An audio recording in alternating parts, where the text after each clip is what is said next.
সামনের সারিতে যারা বসে আছেন তাদের কারো ভাই, কারো সন্তান, কারো স্বামী জীবন দিয়েছেন ফ্যাসিবাদ থেকে দেশকে মুক্ত করতে। শনিবার বরিশাল শিল্পকলা একাডেমি মিলনায়তনে তাদের আমন্ত্রণ জানিয়েছে জুলাই শহীদ স্মৃতি ফাউন্ডেশন। গণ অভ্যুত্থানে নিহত বরিশাল বিভাগের শহীদ ৭৯ জনের পরিবারকে দেয়া হয় আর্থিক অনুদান।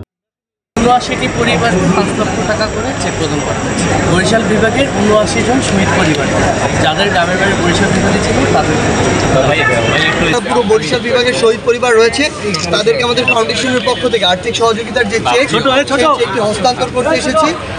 আমরা আমাদের জায়গা থেকে সর্বোচ্চ চেষ্টা করব সকল আমাদের শহীদ পরিবারের কাছে এবং শহীদ পরিবারের পাশে দাঁড়ানোর।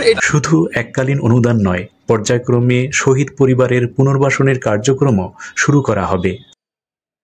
যতদিন আমাদের শহীদ পরিবার থাকবে, আমাদের আহত যোদ্ধারা থাকবে, ততদিন এটি চলতে থাকবে এবং এটি শুধুমাত্র আর্থিক সহযোগিতার মধ্যে সীমাবদ্ধ থাকবে না।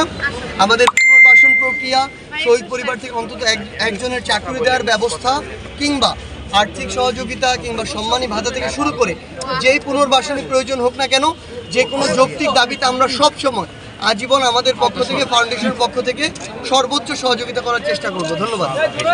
অনুদানের চেক হাতে নিয়ে নীরবে কেঁদেছেন অনেকে। সন্তানকে হারানোর নিষ্ঠুর বাস্তবতা সত্যিই বড় কঠিন।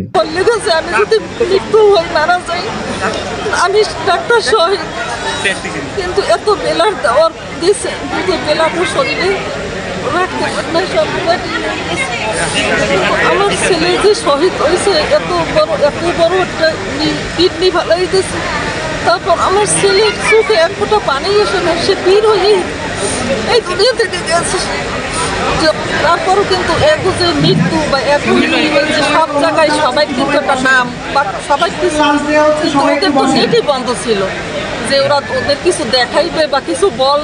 পেয়েছেন অনুদান, হয়তো আরও পাবেন, কিন্তু সন্তান হারানোর যে বেদনা, সেই বেদনা কি ভুলতে পারবেন কখনো? জাকিরুল আহসান, বাংলাদেশ বাণী, বরিশাল।